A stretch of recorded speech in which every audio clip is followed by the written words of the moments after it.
Welcome back. I have an awesome video for you. One of the questions I get all the time, and one of the things I've seen a lot out there, is talking about keeping the club in front of your body as you swing back and through. Let me go over exactly what this would be. Now, I've got a lot of awesome drills coming out this year that are going to help you to improve all aspects of your game. But if you don't subscribe, you're going to miss out. You won't be notified when those are released. So hit that subscribe button right now, click the like button, that really helps me out, and post your comments below. I would absolutely love to hear from you. So the idea here, and this is something that I've bought into in the past, is a really cool sounding idea, but then I realized as I got deeper and deeper into it, I used it myself, I watched students use it. It has a few limiting factors, and I want you to be aware of those because it can often lead you down the wrong path.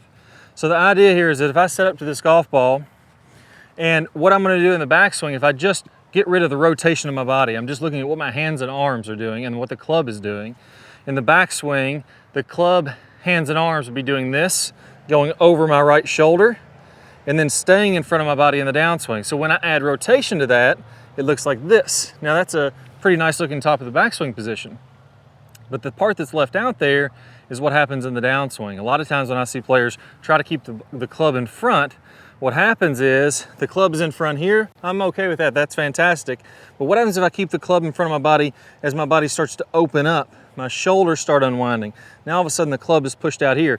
If you're struggling with an over-the-top move, that is one of the worst things you can do. That pushes that club out even farther. I often see that club shaft start to steepen up, and now I have to kind of stand up and flip to correct that. So the idea or the feeling of having the club in front of your body in the downswing, I think can be really harmful. Now, the proper way or the proper feeling you should get, nothing wrong with feeling like you do this when you go to the top of the backswing. You see here as I rotate to the top, that's a good hand-arm position relationship to my chest and my body. But from there, I want to feel like as I'm opening up, as my rib cage, my thorax opens up, my left arm is going to be cinched in pretty tight from that. I think this is one of the keys from people that talk about feeling connected. That's a really good feeling to have. Like the bicep or the left arm here is pushing against my left pec starting the downswing. Now if I raised back up, you can see that club really isn't in front of me very much anymore. It's more behind my body and my arms are kind of to the side trailing along. That's a good position. If you want to open up your body, you want to get in this position you see the pros doing where your hips and body and everything is opening up, but your club is still from the inside. It's coming in the slot. That's the feeling that you have to have. Again, if I bring that club in front of my body, it's out here, way out of position. It needs to be feeling like it's behind my body. So I want you to do a couple practice reps for me. Go to the top of your swing. You can feel like the club stays in front of your body at the top of the swing. Pause at the top of the swing. Feel like that club is nice and high here. I'm in a powerful position. And as you start down, as the hips and the body start opening up, feel a little pressure between your left arm and your left pec. Then from there, here's the key. As you rotate on through, you can go ahead and let that release. Let that flow on through to a good full follow through. Do 10 reps for me. So it's gonna look like this. Top of the swing, really loaded up, great position there. Start down, feel that pressure in the left side of your body. And then the third piece to concentrate on, go ahead and let that long flowing finish happen. Do 10 reps, pausing like that. Do 10 reps again, focusing one fluid swing, feeling that pressure in the side of your left arm. It's gonna look like that. Get a nice free flowing follow through. And then finally go ahead and hit a few golf balls. Let's see if I can crank one out here. Feeling pretty good today, I'm not gonna lie.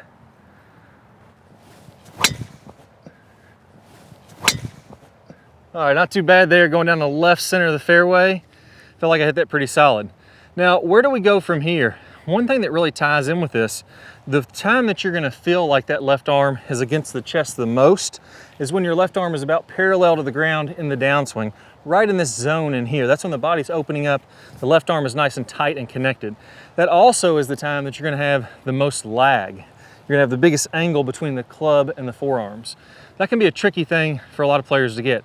Well, I have some secrets I want to share with you and to get that lag once and for all, some things that you may not have tried out before. And I have one of my best lag videos that I'm going to have pop up here in a second, a preview of that video.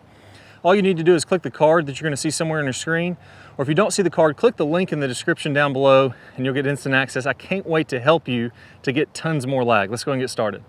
Hi guys, and welcome back. I'm Ballard, and in today's video we're going to talk about one of the absolute worst drills for creating lag. It's a very common drill that I see, and in this drill what we're gonna do is we're gonna set the wrist very early to create an angle of lag, and then we're gonna try to hold this throughout the swing. It's one of the worst things that you can do to build lag. I'm gonna talk about the science behind why this is the case, and I'm also gonna give you a great drill to help you improve your lag, all in this video. Let's go ahead and get started. If I do it this way versus holding that position. Exact same thing happens when we're building the lag in the golf swing. So what we wanna do is throughout the swing, I wanna have a very low and wide takeaway. So I'm not gonna set my wrist early at all. If you look at a lot of the top players, you look at Adam Scott, very wide takeaway, not very much wrist set at all. You look at Rory McIlroy, you look at Tiger Woods, all these players are using a wide takeaway and not getting very much wrist set, so that later in the swing, as we start down, we can increase this wrist set, and we're really only gonna max out this angle of lag for a split second in the downswing. Okay, so a 3-step drill here. Now, as we get started with this, I want to remind you that the fulcrum in this golf club for getting a massive amount of lag is right at the end of the golf club. This is where I want my hinge point to be. I want to use the full length of this club to build lag.